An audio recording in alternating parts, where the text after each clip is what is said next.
கிட்டத்தட்ட 2000 வருஷங்களுக்கு முன்னாடி ஒரு இளம் இளவரசி கடலை கடந்து ஒரு நீண்ட பயணத்தை தொடங்குறா. அவ போனது பக்கத்துல இருக்கிற எந்த ஒரு நாட்டுக்கும் கிடையாது, யாருமே அறியாத ஒரு மிக தூரமான விசித்திர சாம்ராஜ்யத்துக்கு. அங்க போய் அவ அந்த நாட்டு ராஜாவை கல்யாணம் பண்ணிக்கிட்டு அந்த தேசத்தோட அரசியா மாறுறா. அவளோட இந்த கதை இன்னிக்கும் கொரியன் ஹிஸ்டரியில அதிகாரப்பூர்வமா பதிவாகி இருக்கு. ஆனா இன்னைக்கு வரைக்கும் விடை தெரியாத அந்த ஒரு மிகப்பெரிய மர்மம் என்னன்னா, அவன் நிஜமாவே எந்த நாட்டில இருந்து போனா? இந்த விசித்திரமான கதை கொரியாவின் மிக பழமையான வரலாற்று ஆவணமான சாம்குக் யூசால மென்ஷன் பண்ணப்பட்டிருக்கு. அதுல வர்ற அந்த இளவரசியோட பேரு ஹியோ ஹவாங்குக்.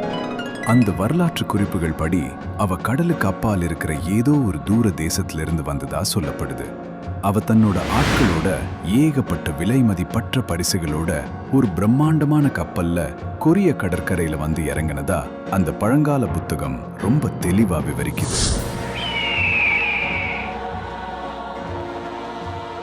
அவ அப்படி கப்பல்ல வந்து இறங்கின இடம் பழங்கால கொரியாவில இருந்து கியூங்க்வான் கயா அப்படிங்கிற ஒரு பவர்ஃபுல்லான சாம்ராஜ்யம். அங்கிருந்த ஷூரோ அப்படின்ற மாமன்னர் தான் அந்த இளவரசி திருமணம் செஞ்சுக்கிறா. இந்த மேரேஜுக்கு அப்புறம்தான் அவ அந்த நாட்டு மக்களால் ராணி ஹியோ ஹவாங் ஓக் அப்படின்னு ரொம்பவே மரியாதையோடு அழைக்கப்படுறா. அவங்களோட இந்த கூட்டணி அந்த சாம்ராஜ்யத்தோட வரலாற்றையே மாத்துச்சு. ஆனா இந்த கதையில இருக்கிற ஆக பெரிய மிஸ்ட்ரியே அவளோட பூர்வீகம்தான். கொரிய வரலாற்று குறிப்புகள்ல அவ அயுதா அப்படிங்கிற இடத்துல இருந்து வந்ததா எழுதப்பட்டிருக்கு.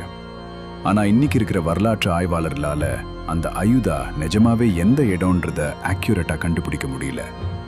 சில டாப் தியரிகள் என்ன சொல்லுதுன்னா, அது இந்தியாவோட தென்பகுதியில குறிப்பா தமிழ்நாடோ அல்லது அயோத்தியாவோ இருக்கலாம்னு நம்பப்படுது. இன்னும் சிலர் அது அந்த காலத்துல கடல் வழி வர்த்தகம் நடந்த ஏதோ ஒரு போட் சிட்டியா இருக்கலாம்னு சொல்றாங்க. ஆனா இப்போ வரைக்கும் இதை 100% கன்ஃபார்ம் பண்றதுக்கான வரலாற்று ஆதாரங்கள் எதுவும் கிடைக்கல. அதனால இது இன்னைக்கும் சில வரலாற்று குறிப்புகள் கொண்ட ஒரு மிகச்சிறந்த லெஜெண்டா தான் பார்க்கப்படுதே தவிர முழுசா நிரூபிக்கப்பட்ட உண்மை கிடையாது.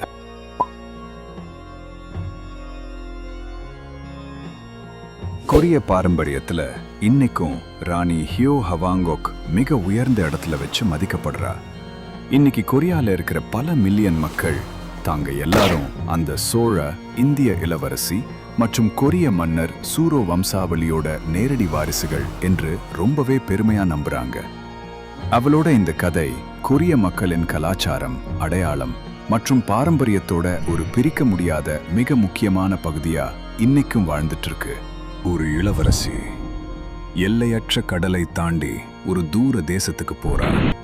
அங்க ஒரு பேரரசியா மாறுறா. வரலாற்றின் பக்கங்கள்ல நிரந்தரமா இடம் பிடிக்கிறா. ஆனா அவளோட உண்மையான தாய்நாடு எதுன்றது இன்னைக்கும் ஒரு தீர்க்கப்படாத மர்மம்தான்.